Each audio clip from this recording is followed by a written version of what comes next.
क्षमता को लेकर। और अब महिलाओं के लिए 40 लाख स्मार्टफोन। पहले चरण में, पहले फेज में ये 40 लाख फोन बांटे जाएंगे, स्मार्टफोन होंगे ये। 1,40,00,000 महिलाओं को स्मार्टफोन दिए जाएंगे, यानी अब हर महिला के हाथ में उसका स्मार्टफोन होगा। पहले फेज में 40 लाख महिलाओं को बांटे जाएंगे और इन फोन को लेकर प्रदेश की महिलाओं में खासा उत्साह भी है। पहले दिन सीएम 1000 स्कूल और कॉलेज छात्राओं को ये स्मार्टफोन देंगे।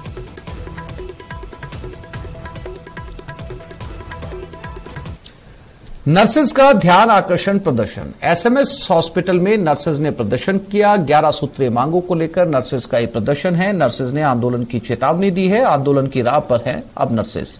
मांगों को लेकर यह प्रदर्शन किया जा रहा है। ये तस्वीरें राजधानी जयपुर के एसएमएस अस्पताल की।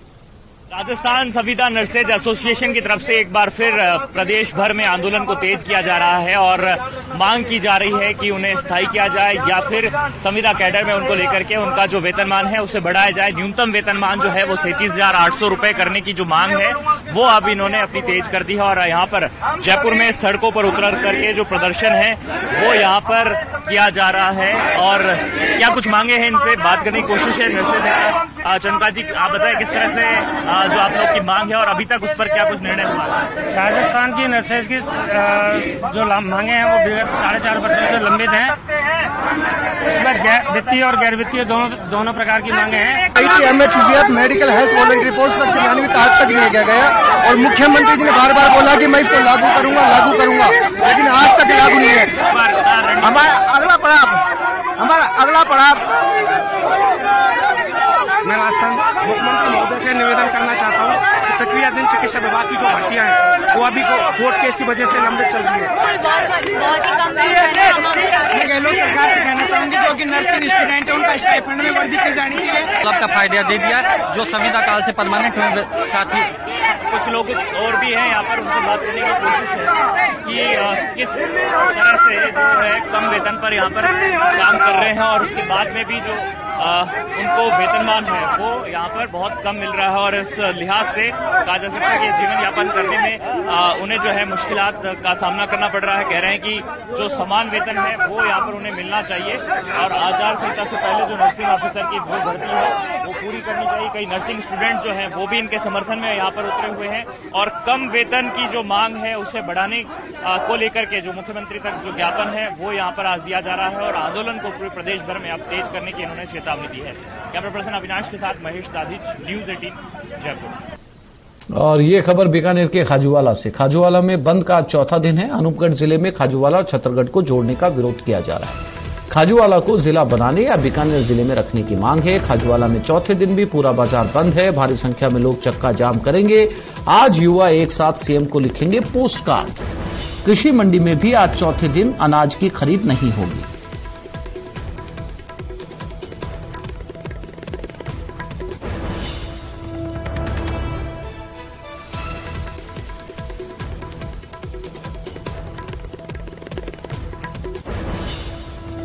और विक्रम जगरवाल बीकानेर से हमारे साथ जुड़ गए। विक्रम, चौथा दिन है, कोई समझाइश नहीं, कोई बातचीत का दौर नहीं, लगातार अपनी मांगों पर अड़े हुए हैं।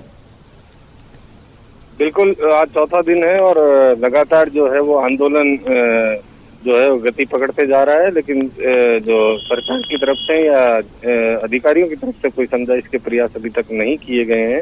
हालांकि जो प्रदर्शनकारी हैं वो प्रतिदिन एसडीएम को मुख्यमंत्री के नाम ज्ञापन दे रहे हैं। कल युवाओं ने अपने खून से लिखे पत्र एसडीएम को सौंपे थे और आज से जो है वो मुख्यमंत्री के नाम पोस्ट कार्ड लिखकर युवा जो है वो अपना रोष जताएंगे। और बंद के चलते जो है वो मंडी को भी पूरी तरीके से बंद रखा गया है। 4 दिन से मंडी में किसी भी तरह का कोई लेन देन नहीं हो रहा है। तो इसके साथ साथ कल से पेट्रोल पंप भी बंद रखे गए हैं और कुल मिलाकर ये कहा जा सकता है कि खाजूवाला कस्बा जो है वो पूरी तरीके से बंद है और जो लोग हैं वो सड़कों पर उतरकर अपना विरोध प्रदर्शन करते नजर आ रहे हैं। तो वहीं दूसरी तरफ जो है सरकार की तरफ से अनूपगढ़ जिला घोषित होने के बाद जो सरकारी ऑफिसेज हैं उनके बोर्ड में भी अब बीकानेर जिले को हटाकर अनूपगढ़ जिला कर दिया गया है। तो ऐसे में जो लोगों का रोष और बढ़ता हुआ नजर आ रहा है और आज भी जो लोग हैं वो सड़कों पर उतरेंगे, बड़ी संख्या में लोग पहुंच। जानकारी के लिए आपका धन्यवाद।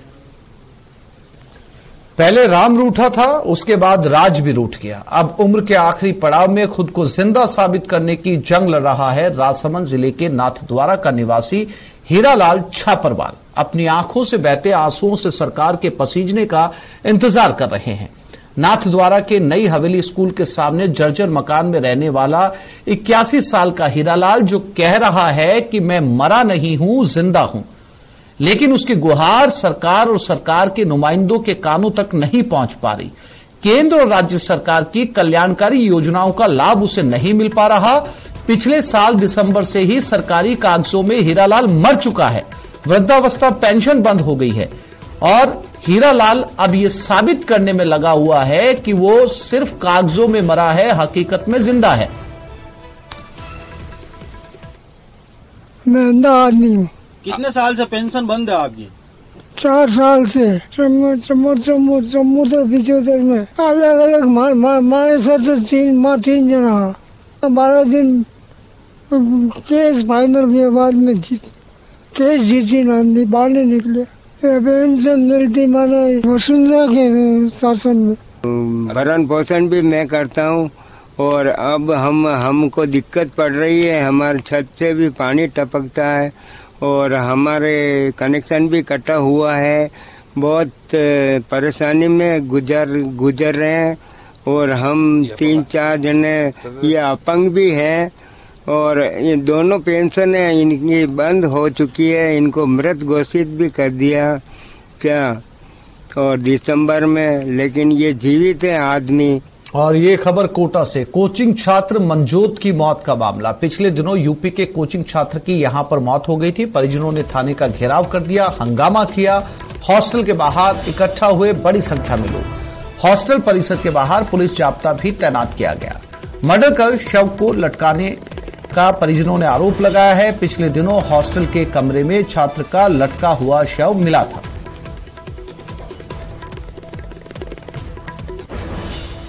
और ओम प्रकाश कोटा से हमारे साथ जुड़ गए। ओम प्रकाश, क्या कहना है पुलिस का इस मामले पे, क्योंकि परिजनों का कहना है कि ये शव को लटकाया गया है। देखिए, परिजन फिर से यूपी के रामपुर से कोटा पहुंचे हैं और थाना के घेराव कर जोरदार आक्रोश व्यक्त किया और अभी धरने पर बैठ गए हैं थाने के बाहर। और परिजनों का साफ तौर पे कहना है कि इनकी हत्या की गई है। कोई भी ऐसा जो है कारण नहीं है कि वो सुसाइड कर सकता था, क्योंकि पढ़ाई में अव्वल तो था ही, लेकिन उसको किसी प्रकार का कोई तनाव भी नहीं था और उसके मुंह पर जो है पॉलीथीन लगी हुई थी, हाथ बंधे हुए थे, तो किसी साथी ने उसकी हत्या करके सब लटका दिया गया। वही पुलिस का हालांकि पुलिस ने परिजनों के विशेष जब आक्रोश व्यक्त किया था उसके बाद कुछ दिनों पहले हत्या का मामला दर्ज कर लिया, लेकिन इस जांच फिलहाल कोई आगे नहीं बढ़ पाई। हालांकि इसमें एफआईआर भी अभी तक नहीं लगी, लेकिन जांच करने की बात पुलिस कह रही है। फिलहाल परिजन सहित जो प्रतिनिधि मंडल है, सिख समाज के लोग हैं, अन्य जो है उनके परिजन हैं, वो यहाँ पहुंचे हैं। थाने के अलावा अब हॉस्टल परिसर में पहुंचे हैं और सीसीटीवी फुटेज फिर से खंगाले जा रहे हैं। उनको पूरी तरह से संतुष्ट करने का पुलिस द्वारा प्रयास किया जा रहा है, लेकिन पुलिस की अब तक की जांच में सिर्फ सुसाइड पुलिस मान रही। हालांकि जांच जैसे जैसे आगे बढ़ेगी उसमें क्या नया आएगा, तस्वीर तब साफ हो पाएगी जब पूरी पुलिस जांच कर लेगी। लेकिन फिलहाल ये कहा जा सकता है कि परिजनों का आक्रोश फिर से व्याप्त है और परिजन यूपी से कोटा पहुंच के आज धरना देकर आक्रोश जता रहे हैं। जी, जानकारी के लिए आपका धन्यवाद। और ये खबर बीकानेर से, अंग्रेजी स्कूलों में चयन के लिए परीक्षा आज है। 46,000 से ज्यादा शिक्षक परीक्षा देंगे। प्राचार्य, व्याख्याता, वरिष्ठ अध्यापक, अध्यापक लेवल 1 और 2 के परीक्षा देंगे। प्रदेश के 174 परीक्षा केंद्रों पर यह परीक्षा होगी। परीक्षा में इलेक्ट्रॉनिक डिवाइस ले जाने पर रोक लगाई गई है। परीक्षा को लेकर विजिलेंस दलों का गठन किया गया है। दोपहर 2 से 3 बजे तक ये परीक्षा होगी। बीकानेर में 1401 शिक्षक होंगे परीक्षा में शामिल। प्रधानमंत्री नरेंद्र मोदी ने विश्व शेर दिवस पर इस वन्य जीव के संरक्षण में जुटे लोगों को बधाई दी और कहा कि भारत को एशियाई शेरों का घर होने पर गर्व है। पीएम मोदी ने ट्वीट करके कहा कि विश्व शेर दिवस उन राजसी शेरों का जश्न मनाने का एक अवसर है जो अपनी ताकत और भव्यता से हमारे दिलों को मोहित कर लेते हैं। भारत को एशियाई शेरों का घर होने पर गर्व है और पिछले कुछ वर्षों में भारत में शेरों की आबादी में लगातार वृद्धि हुई है। मैं शेरों के आवास की रक्षा की दिशा में काम करने वाले सभी लोगों की सराहना करता हूं। हम उनका संरक्षण और रक्षा करना जारी रखें, यह सुनिश्चित करते हुए कि वो आने वाली पीढ़ियों के लिए फलते फूलते रहें।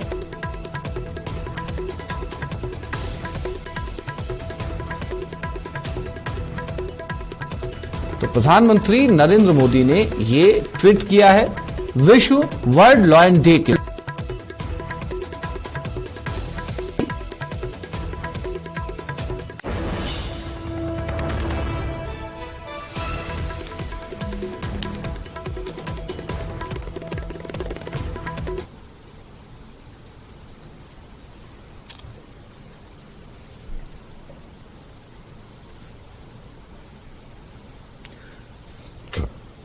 तो 10 अगस्त को इंटरनेशनल लॉयन डे है। यह खास दिन शेरों को बचाने के लिए समर्पित है।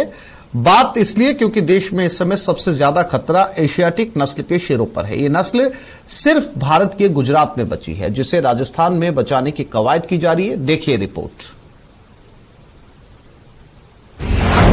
गुजरात के बाद राजस्थान में बसेंगे शेर।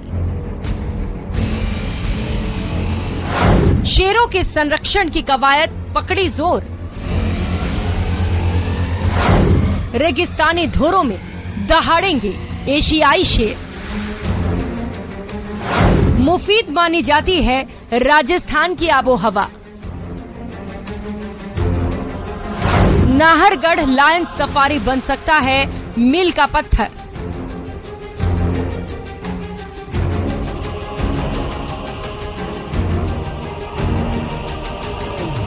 शेर जंगल का राजा, लाइफ स्टाइल, रहना, खाना, सोना, सब कुछ एक राजा की तरह।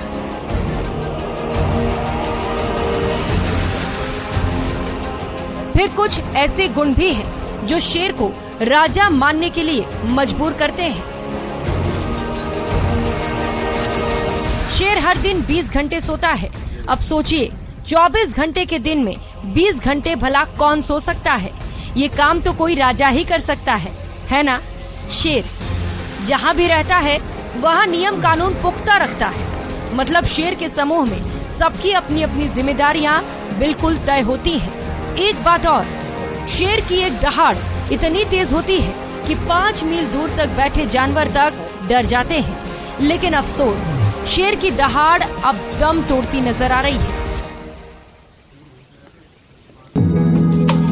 इनकी तादाद में पिछले 2 दशक में ही 40% गिरावट दर्ज की गई है।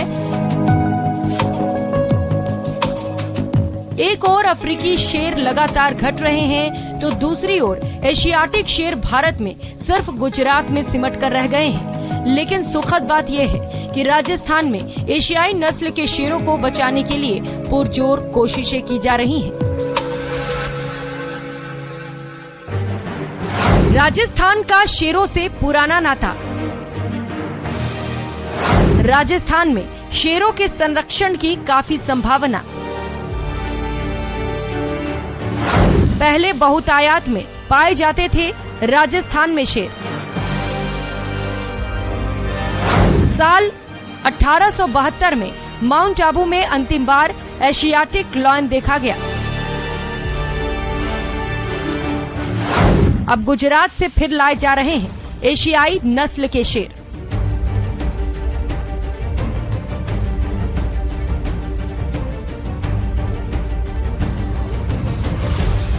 जी हां, राजधानी जयपुर में 7 साल बाद फिर से एशियाटिक शेरों के 2 जोड़े तैयार कर शेरों के प्रजनन के प्रयास किए जा रहे हैं।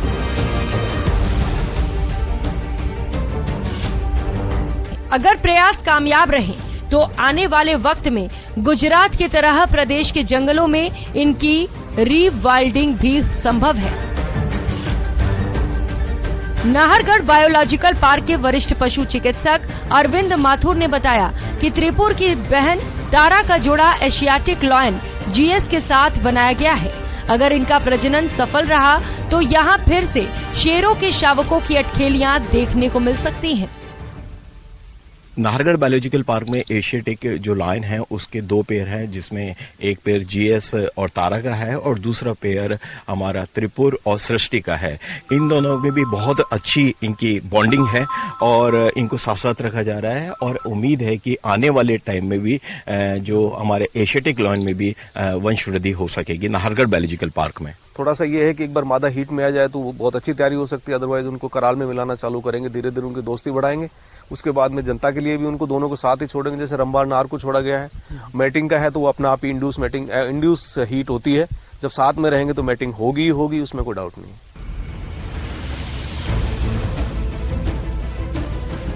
राजस्थान में साल 1872 में माउंट आबू में अंतिम जंगली एशियाटिक लॉयन देखा गया था।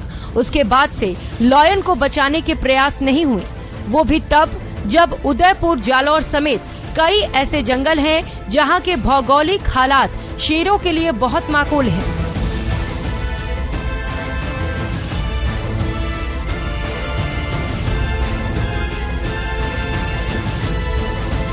यहाँ पहले भी शेर रहते थे। ऐसे में अगर शेरों का अच्छा प्रजनन होता है तो जल्द ही राजस्थान में उनकी रीवाइल्डिंग के प्रयास भी किए जाएंगे।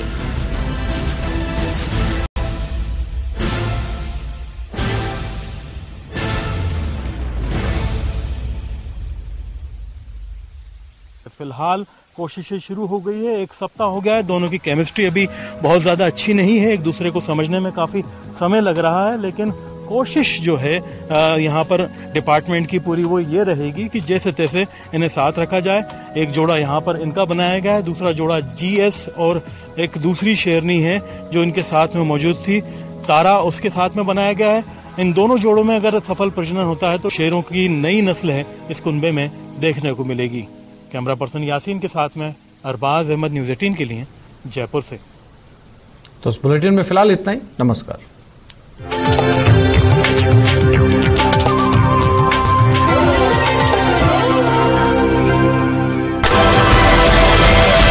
जीविका से जुड़ने के बाद इसकी किस्मत बदलने लगी है। गाय के प्रति आम लोगों का लगाव बढ़े, लोग उन्हें आवारा ना छोड़े, इसके लिए यूपी के रायबरेली के एक युवक ने मुहिम छेड़ी है। अंकित शुक्ला नाम के इस युवक ने गाय के गोबर से विभिन्न उत्पाद बनाने की शुरुआत की है। रक्षाबंधन से पहले गाय के गोबर की खूबसूरत राखियां बनाई हैं। अंकित ने उन्नाव में उत्पादन यूनिट लगाई है। यहाँ लगभग 1 दर्जन लोगों को रोजगार भी मिला है। मेन उद्देश्य है इसका ये है कि जो